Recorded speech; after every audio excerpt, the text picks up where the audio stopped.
नमस्कार, राष्ट्र की बात में आपका स्वागत है। मैं हूं मानक गुप्ता। जिस कोरोना वायरस ने दुनिया भर में कोहराम मचा रखा है, जिस कोरोना की वजह से दुनिया की तमाम महाशक्तियां तक त्राही त्राही कर रही हैं, उस कोरोना की दवा पर आपका इंतजार जल्द खत्म हो सकता है, क्योंकि अमेरिका, रूस, ब्रिटेन के वैज्ञानिक दावा कर रहे हैं कि जल्द ही वो वैक्सीन बनाने में सफल हो जाएंगे। ऐसे में हर किसी के जहन में कई तरह के सवाल उठ रहे होंगे। तो आज न्यूज 24 पर राष्ट्र की बात में इन्हीं सवालों के जवाब आपकी टीवी स्क्रीन पर आएंगे। जो सवाल आपके जहन में होंगे उनमें सबसे पहला सवाल तो आपके जहन में यही होगा, भैया ये कोरोना की वैक्सीन आएगी कब तक? इसका जवाब आपको मिलेगा थोड़ी देर में। सवाल नंबर 2, जल्दी जल्दी आपको सवाल बताते हैं जो आपके जहन में होंगे। उम्मीद करते हैं ये आपके जहन में होंगे और जवाब भी हम जरूर देंगे। लोगों को ये वैक्सीन कब तक मिल जाएगी? सवाल नंबर 3, कितनी होगी वैक्सीन की कीमत? क्या बहुत महंगी तो नहीं होगी कि लोग अफोर्ड ही ना कर पाए? बताएंगे थोड़ी देर में। सवाल नंबर 4, ये वैक्सीन सरकार उपलब्ध कराएगी या खुद जाकर बाजार से खरीदनी होगी? सवाल नंबर 5, वैक्सीन की रिसर्च में अमेरिका, रूस, ब्रिटेन तो ठीक है, भारत कहां तक पहुंचा? इसका भी जवाब मिलेगा। सवाल नंबर 6, अमेरिका, रूस की वैक्सीन अभी तक के परीक्षण के हिसाब से कितनी कारगर साबित हुई है? थोड़ी देर में बताते हैं आपको। सवाल नंबर 7, क्या ऑक्सफोर्ड यूनिवर्सिटी का ह्यूमन ट्रायल सफल हो चुका है? क्योंकि उसकी चर्चा दुनिया भर में हो रही है, बताते हैं बस थोड़ी देर में। सवाल नंबर 8, क्या नाक में लगेगा कोरोना का टीका? इस तरह की चर्चाएं चल रही हैं, एक टीका बन रहा है कोरोना का जो नाक में लगेगा। सवाल नंबर 9, क्या यह सिर्फ संक्रमितों को मिलेगी वैक्सीन या फिर सामान्य लोग भी ले सकेंगे? वैक्सीन के बारे में ज्यादा लोग जानते नहीं है, वो भी बताएंगे आपको। और सवाल नंबर 10, क्या एक बार ही दवा लेने पर, यह वैक्सीन लेने पर कोरोना उसके बाद कभी नहीं होगा? जाहिर है इन सारे के सारे सवालों के जवाब बहुत ही अहम हैं। कोशिश करेंगे ये जवाब आपको दें आज राष्ट्र की बात में। जानकारों का मानना है ये वैक्सीन जल्द ही राष्ट्र की दुनिया में, देश में आ सकती है। तो आज राष्ट्र की बात में हमारा सवाल, क्या कोरोना के वैक्सीन की तारीख अब करीब आ गई है? और दूसरा, वैक्सीन आएगा तो क्या कोरोना जाएगा? इसी पर चर्चा करेंगे। देश ही नहीं, दुनिया भर के जाने माने एक्सपर्ट्स मेरे साथ जुड़ेंगे, लेकिन पहले जरा सुन लीजिए इन वैक्सीन्स के बारे में राय क्या आ रही है विशेषज्ञों की। सुनिए। इंडिया में वैक्सीन जल्दी से जल्दी ह्यूमन में डल जाए तो वो चीज अचीव हो गई है। ये ह्यूमन में जाइडस कैडिला वाला डल गया है। तो ये वाली ये थोड़ी सी चीजें जो थी ये वैक्सीन के बारे में थी। बट वैक्सीन के साथ साथ मैं ये भी कहना चाहूँगा कि ड्रग डेवलपमेंट बड़ी तेज़ी से चल रही है। रेमडेसिविर इंडिया में बनने लगी है, फेविपिराविर इंडिया में बनने लगी है, मोनोक्लोनल एंटीबॉडीज़ इंडिया में स्टार्ट हो गई हैं, ये फंड हो रही है। इंडिया में भी 2 वैक्सीन को ह्यूमन ट्रायल में लाया जा चुका है। पिछले कुछ दिनों में इंडिया में वैक्सीन के डेडलाइन को लेकर कुछ कंट्रोवर्सी भी हुई थी। ऐसा कहा जा रहा था कि एक स्ट्रिक्ट गाइडलाइन आया है जिसमें ऐसा कहा गया है कि 15 अगस्त तक ही इस वैक्सीन को डेवलप करना है। जो एक्चुअल ऑफिशियल OM है वो तो मैंने नहीं देखा है, लेकिन हाँ, इस साल के एंड तक हमारे पास वैक्सीन को लेकर कुछ क्लैरिटी होगी और मोस्ट लाइकली 2021 की शुरुआत में या बीच तक हमारे पास एक प्रॉपर वैक्सीन होगा। तो आप हर तरफ से सुन रहे होंगे, पढ़ रहे होंगे अखबारों में, इंटरनेट पर, सोशल मीडिया पर, सब जगह चर्चा है। अमेरिका ने वैक्सीन बना ली, रूस ने वैक्सीन बना ली, ब्रिटेन की वैक्सीन का परीक्षण सफल हो गया। सच क्या है? कब तक आएगी वैक्सीन? इसी पर है आज हमारी राष्ट्र की बात। मेरे साथ 4 खास मेहमान हैं, जल्दी से परिचय करा देता हूं। सैयद अब्बास हैं, सीनियर डायरेक्टर हैं आइकॉन क्लिनिकल रिसर्च सिंगापुर के, काफी रिसर्च करते हैं और पैनी नजर रखते हैं दुनिया भर में जो वैक्सीन डेवलपमेंट हो रहा है उस पर। मेरे साथ डॉक्टर के अग्रवाल हैं, एक्स प्रेसिडेंट हैं इंडियन मेडिकल एसोसिएशन, देश के सबसे पहचाने जाने डॉक्टरों में से एक हैं। डॉक्टर रवि मलिक, CMD हैं रेडिक्स हेल्थ केयर के। और professor NK Ganguly, farmer director हैं, डायरेक्टर जनरल हैं ICMR के। आप सभी का बहुत बहुत स्वागत राष्ट्र की बात में। सैयद अब्बास, 2 सवाल एक साथ, क्योंकि ये सवाल दोनों जुड़े हुए हैं। जो सबसे पहले मैंने बताया था, रिसर्च तो चल रही है, ट्रायल भी सफल हो रहे हैं, ये कब तक आ जाएगी वैक्सीन और लोगों को कब तक मिलनी शुरू हो जाएगी? सैयद अब्बास। देखिए, ये क्रोनोलॉजी है एक।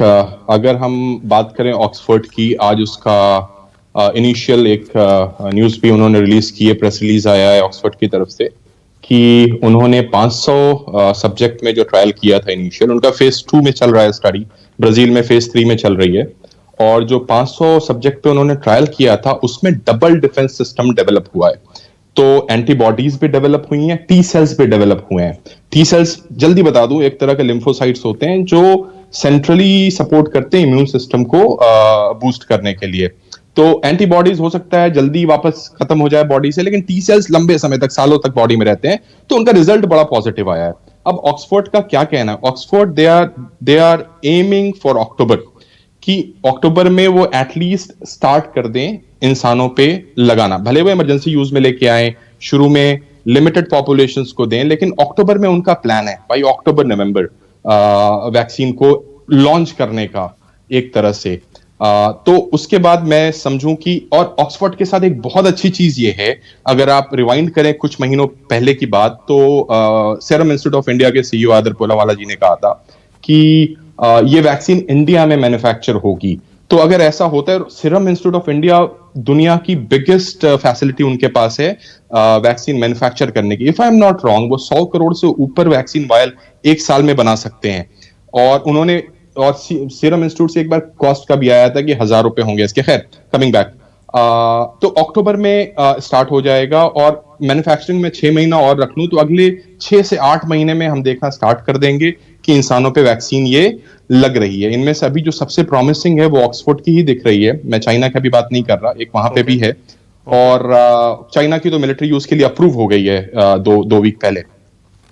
बात आती है मॉडर्ना की। मॉडर्ना ने 27 अक्टूबर को अपनी डेडलाइन रखी। इंटरनल डेडलाइन उनकी 27 अक्टूबर की है, जब वो अपना फेज 3 का डेटा लेके आना चाह रहे हैं। एक्चुअली फेज 3 के में 30,000 पेशेंट पे वो ट्रायल कर रहे हैं, वो 30,000 पेशेंट को वैक्सीन देना चाह रहे हैं बाई 27 ऑफ अक्टूबर।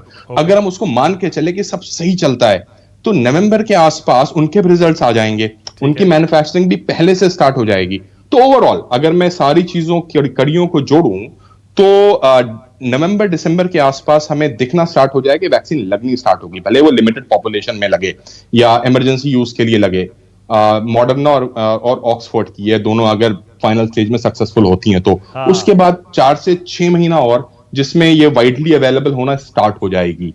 तो ये मेरा सैयद अब्बास, ऐसे में जब दुनिया भर में मायूसी है, बहुत ज्यादा फ्रस्ट्रेशन है, वैक्सीन कब आएगी, वैक्सीन कब आएगी, लोग 4-5 महीने से लगातार पूछ रहे हैं, ऐसे में आपने जो कुल मिलाकर साल भर का जो एक टाइम फ्रेम बताया है ना, मुझे पता है कि मेरे सारे दर्शक ये सुनकर उम्मीद से भर रहे होंगे कि अक्टूबर तक अगर ये कंपनीज जो बना रही हैं वैक्सीन, ये ट्रायल अपना कंप्लीट करने की एम कर रही हैं, और उसके आप 4-6 महीने और लगा लीजिए, अगर अगले साल इसी समय तक, गर्मियों तक ये वैक्सीन अवेलेबल होने की संभावना आप बता रहे हैं, बहुत ही बढ़िया खबर होगी हमारे देश के लिए और हमारी 130 करोड़ जनता के लिए, क्योंकि हर कोई ये पूछ रहा है वैक्सीन कब आएगी, वैक्सीन कब आएगी। इलाज तो है नहीं। अब मैं ये अगर प्रोफेसर गांगुली आपसे पूछूं, प्रोफेसर गांगुली, हिंदुस्तान में कब तक मिलने लगेगी ये वैक्सीन? आपका असेसमेंट क्या है सर? देखिए, जैसे अब्बास साहब ने बोला है कि जो ऑक्सफोर्ड वाला वैक्सीन है वो उन्होंने लाइसेंस 5-6 लोगों को दिया, एस्ट्राजेनेका ऑक्सफोर्ड का, उसमें सीरम इंस्टीट्यूट भी है, और मेरे ख्याल से इनमें कई चीज़ें अभी पता नहीं है। ये बहुत ही नया वो है। एक चीज़ जो सबसे बड़ी चीज़ जो है, वो जो न्यूट्रलाइजिंग एंटीबॉडी, जो एंटीबॉडीज इन्फेक्शन के बाद बनती हैं, जो पीक 3 या 4 महीने में जो पीक आता है, 3 या 4 वीक में जो पीक आता है, वो बहुत जल्दी नीचे चला जाता है। कुछ लोग एंटीबॉडीज बनाते ही नहीं हैं। तो अभी हमें पता नहीं, ये जो छोटे छोटे वो आए हैं, मॉडर्ना का 45 में आया है, इनका 600 उसमें आया है, जो न्यूट्रलाइजिंग एंटीबॉडीज हैं बहुत हाई टीटर के नहीं मिले हैं। इनमें टी सेल्स भी हैं, लेकिन उनके बारे में हमें ज़्यादा पता नहीं है। हमारा जो एंड पॉइंट है असेसमेंट का, वो न्यूट्रलाइजिंग एंटीबॉडी होगी। इसमें और देखा गया है कि पॉपुलेशन में हर्ड इम्यूनिटी करीब करीब है ही नहीं। सो यही 2 हमारे पास हथियार हैं कि हर्ड इम्यूनिटी हो और वैक्सीन हो जो कारगर हो और ज़्यादा दिन चले। तो वैक्सीन को, ये वैक्सीन जहाँ तक हमारा ख्याल है, अभी तक जो आसार है ये वैक्सीन हर साल लगानी पड़ेगी, जैसे दूसरे रेस्पिरेटरी इन्फेक्शन के वैक्सीन को लगाना पड़ता है। बट जो इसमें मुश्किल की चीज़ है वो ये है कि इसमें रिएक्शन हो रहे हैं। जो हाई डोज है उसमें रिएक्शन हो रहा है, और जो मिडिल डोज है उससे भी रिएक्शन हो रहा है, और रिएक्शन सेकेंड डोज के बाद हो रहा है। और ये नॉर्मल पॉपुलेशन में चीज़ अभी गई है। जब पॉपुलेशन ऐसी होगी जो बूढ़े होंगे, जिनमें अंडरलाइंग कंडीशंस होंगी, उनमें जब ये जाएगी हमें पता नहीं उसमें क्या रिएक्शन होंगे। ये जो है डेंगू, ये जो वायरस है ये ऑटो इम्यून रिएक्शन भी करता है। बिल्कुल ठीक है प्रोफेसर साहब बिल्कुल सही कह रहे हैं प्रोफेसर साहब। तो जब तक नहीं प्रोफेसर गांगुली एक सेकंड के लिए आपको रोकूंगा सर, एक सेकंड के लिए आपको रोकूंगा। आप बिल्कुल सही कह रहे हैं। जब तक ये हजारों लाखों करोड़ों लोगों में इस वैक्सीन का इस्तेमाल करके देख ना लिया जाए कि कितनी कारगर है और इसके कोई रिएक्शंस हो तो नहीं रहे हैं, तब तक जाहिर है कि पूरी दुनिया में उम्मीद की किरण सही मायने में बंधेगी नहीं। और जैसे एक सवाल पहले ये भी उठ रहा था कि जो भी वैक्सीन बना रहे हैं, जैसे मान लीजिए ऑक्सफर्ड वाली है, वो भी अपने यहां ट्रायल कर रहे हैं, या हो सकता है ब्राजील में कुछ ट्रायल कर रहे हो। हर देश की पॉपुलेशन, हर कॉन्टिनेंट की पॉपुलेशन अलग तरह की है। तो एक सवाल यह भी था कि क्या दुनिया भर में जब तक इसकी टेस्टिंग ना हो जाए कि किस तरह के लोगों पर ये वैक्सीन किस तरह का असर कर रही है, तब तक कितनी कामयाब है ये कहना मुश्किल है। लेकिन थोड़ा आगे बढ़ते हैं सर, मेरे पास सवाल बहुत सारे हैं। डॉक्टर अग्रवाल, ये वैक्सीन आएगी, मान लीजिए जैसा सैयद अब्बास कह रहे हैं अगले साल तक आ जाएगी, एक साल के अंदर अंदर। सर मैं छोटे छोटे जवाब चाहूंगा अगर हो सके, डॉक्टर अग्रवाल, डॉक्टर मलिक, ताकि मैं ज्यादा सवाल आपसे पूछ सकूं। कितने की होनी चाहिए डॉक्टर अग्रवाल आपके हिसाब से ये वैक्सीन जब अवेलेबल हो जाएगी शुरू में? इंडिया अफोर्ड नहीं कर पाएगा unless Indian government subsidize the cost, unless Indian government इनको एश्योरेंस दे कंपनी को कि इतनी डोज हम बाय कर रहे हैं। ये सब्सिडाइज अगर नहीं हुआ, अगर 1000 रुपए की भी आती है तो पॉपुलेशन अफोर्ड नहीं कर पाएगी। इसको किसी ना किसी तरीके से, जैसे गैस सब्सिडी दी जाती है, आपको सब्सिडाइज करना होगा। 40% जो आपकी आयुष्मान भारत में आती है उसको आपको फ्री देना होगा, उसकी कॉस्ट गवर्नमेंट को कमिट करनी पड़ेगी, और बाकी लोगों को इनको सब्सिडी देनी होगी। अदरवाइज इंडिया के अंदर में, याद रखिए 9 साल हो गए, 2009 में स्वाइन फ्लू इंडिया में आया था, अभी तक इंडिया ने उसको नेशनल प्रोग्राम में नहीं डाला। जब तक सरकार इसको नेशनल प्रोग्राम में नहीं डालेगी and make it available free to people in a government sector, ठीक है, ओके डॉक्टर अग्रवाल, इसी से जुड़ा हुआ सवाल ये है कि जब इंडिया अपनी वैक्सीन बना लेगा वो अफोर्डेबल होगी, आपको लगता है वो सस्ती रहेगी बजाय इसके कि जो बाहर से बनेगी वो इंपोर्ट की जाएगी, वो महंगी होगी? इंडिया भी जो बनाएगा, unless you bring it as a national list of essential medicine under the essential commodities act, ये कमर्शियल कंपनी है जो बना रही है। It is not a charity who is making it. It is not the government who is making it. It's a company. So unless you fix the price, that has lots of implications. और उसके अंदर में भी वो company चाहेगी कि भारत सरकार इतने नंबर के वैक्सीन पहले हमें कमिट करे, खरीदे। अदरवाइज कंपनियां इसको इंडिया से बाहर बेचेंगी, इंडिया में नहीं बेचेंगी। हाँ बिल्कुल, और इसी में आपने उस सवाल का जवाब भी दे दिया कि सरकार देगी या फिर खरीदनी पड़ेगी। डॉक्टर अग्रवाल बोलेंगे इस पर? हो सकता है ना, जब ये पेंडेमिक है डॉक्टर अग्रवाल, हो सकता है कि सरकार न सिर्फ इसको सब्सिडाइज करे, बल्कि हो सकता है कि सरकार एक प्रोग्राम चला दे पूरे देश में कि फ्री लगाएंगे वो पूरी पॉपुलेशन को। पूरी पॉपुलेशन को फ्री तो अब सरकार अफोर्ड नहीं कर पाएगी, तो उन्होंने 1,20,000 करोड़ ऑलरेडी बाकी चीजों में खर्च कर दिए हैं। आई डोंट थिंक सो उन्होंने वैक्सीन के लिए इतना पैसा रखा है। अगर वो सब्सिडाइज भी कर रहे हैं और 40% को भी फ्री दें, तो जो लोग अफोर्ड कर सकते हैं वो लोग कर रहे हैं। हो सकता नहीं, मैं तो इसलिए कह रहा था डॉक्टर अग्रवाल, ये बात मैंने इसलिए कही क्योंकि कुछ एक कंपनीज ने, सैयद अब्बास मुझे करेक्ट करिएगा अगर मैं गलत हूं, कुछ कंपनियों के मालिकों ने ये कहा है कि हम ये वैक्सीन बना लेंगे, उसके बाद हम इससे पैसा नहीं कमाएंगे। हो सकता है कि वो कॉस्ट टू कॉस्ट देंगे, और अगर वो इस पोजीशन में आ जाते हैं कि वो मास प्रोडक्शन करें, तो फिर हो सकता है बहुत सस्ती मिले, और वो जो सस्ती है उससे सरकार आराम से सब्सिडाइज करके और मुफ्त में पूरी पॉपुलेशन में लगा सकती है। Let us first of all let us see vaccine comes or not, because अभी जो vaccines के results आ रहे हैं वो acute results आ रहे हैं, short term results आ रहे हैं। याद रखिए ये बीमारी ordinary virus की तरह नहीं है।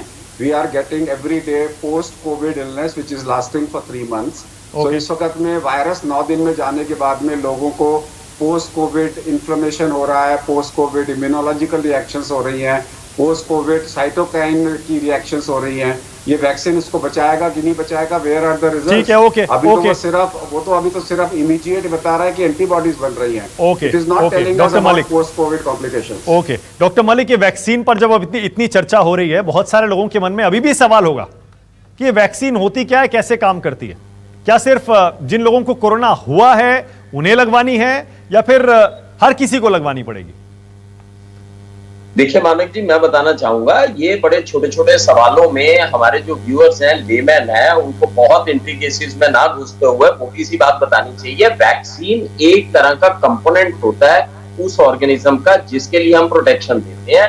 वो हम अंदर डालते हैं इंजेक्शन के जरिए और उसके बाद में हमारी बॉडी जो है वो सेंसिटाइज हो जाती है, मेमोराइज करती है उसको और एंटीबॉडीज प्रोड्यूस कर देती है, ताकि अगर वो इन्फेक्शन होगी तो वो उस प्राणी को नहीं हो पाएगी, क्योंकि उसके अंदर एंटीबॉडीज बनी हुई है, उसके सेल्स जो है वो मेमोराइज कर चुके हैं उसको।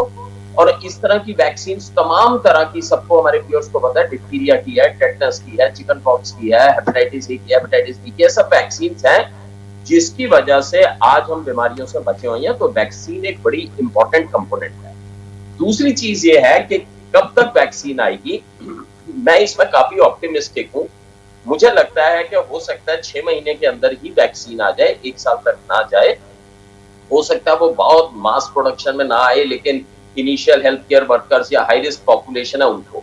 दूसरा, आपने सवाल पूछा था कि ये सबको दी जाएगी या संक्रमित को दी जाएगी या ये उसको, तो इसके अंदर मेरा जवाब है कि सबसे पहले तो ये दी जाएगी जो हाई रिस्क पॉपुलेशन है, जैसे हमारे डायबिटिक्स हैं अनकंट्रोल्ड, या अस्थमा के पेशेंट्स हैं, या जिनको इम्यूनोसप्रेसेंट्स हैं, या इनको सबसे पहले दी जाएगी। दूसरी चीज ये दी जाएगी हेल्थ केयर वर्कर्स को, जो हर वक्त हमारी नर्सेज हैं, डॉक्टर्स हैं, जो उनके टच में हैं। उसके बाद में जनरल पॉपुलेशन में दी जाएगी, हर व्यक्ति को दी जाएगी। तो अनलेस कि इसकी कोई कॉन्ट्रा इंडिकेशन हो, किसी को एक्ट की एलर्जी है, तो शायद इसमें ना दी जाए। वो कुछ स्पेसिफिक कॉन्ट्रा इंडिकेशंस आती हैं, उसमें सिर्फ नहीं दी जाएगी, अदरवाइज दी जाएगी। Okay, all right. एक छोटा सा ब्रेक लेना पड़ेगा मुझे, छोटा सा ब्रेक ले रहा हूं, लेकिन वैक्सीन जो कि अब कोरोना वायरस के सिलसिले में कई देशों में डेवलप हो रही है, वो कितनी दूर है हमसे, इसी पर हो रही है चर्चा। राष्ट्र की बात में फौरन लौट रहे हैं।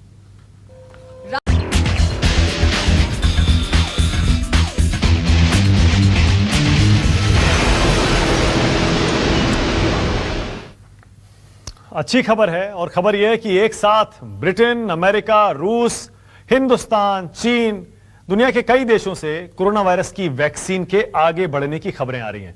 इसीलिए आज आपके वैक्सीन से जुड़े सभी सवालों का हम जवाब दे रहे हैं राष्ट्र की बात में। प्रोफेसर गांगुली, एक और खबर आ रही है कि शायद ये टीका नाक में लगेगा। प्रोफेसर गांगुली, अभी तक तो नाक में अभी जो ट्रायल्स हो रहे हैं वो नाक वाला ट्रायल काफी वक्त लेगा। अभी जो रूट्स हैं मैसेंजर आरएनए, डीएनए वैक्सीन के, उनके अपने रूट्स हैं, और ऑक्सफोर्ड वाला वैक्सीन भी अपने रूट से दिया जा रहा है।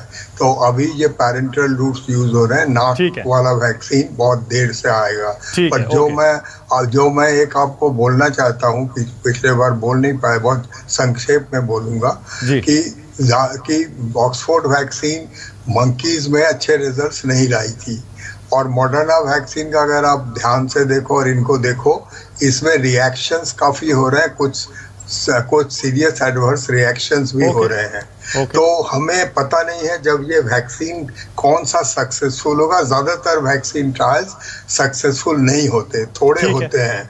इनमें उम्मीद है कि अगर 40% लोगों को प्रोटेक्ट करे तब ट्रांसमिशन थोड़ा रुकेगा। ठीक है, ओके। सैयद अब्बास, मैं क्लोजिंग कमेंट आपको दे रहा हूं, मेरे पास टाइम बिल्कुल खत्म हो गया है। सैयद अब्बास, ये first stage, second stage, third stage जो फेज होते हैं ह्यूमन ट्रायल्स के, उसमें यही है ना कि पहले कुछ एक लोगों पर ये वैक्सीन ट्राई की जाती है, फिर हंड्रेड्स में लोगों पर ट्राई की जाती है, फिर थाउजेंड्स में की जाती है। तो अभी तक तो मेरे ख्याल से वो हजारों वाली स्टेज तो अभी आई नहीं है ना किसी भी वैक्सीन की।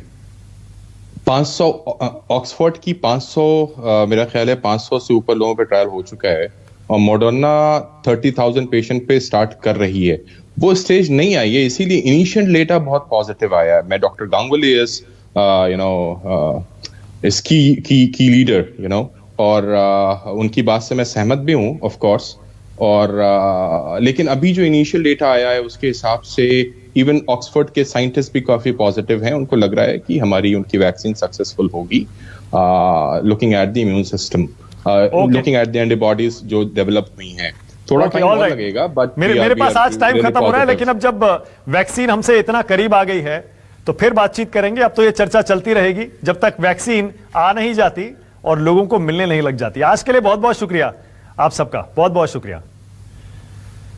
चलिए, तो राष्ट्र की बात में आज के लिए इतना ही, लेकिन खबरें जारी हैं, देखते रहिए न्यूज़ 24।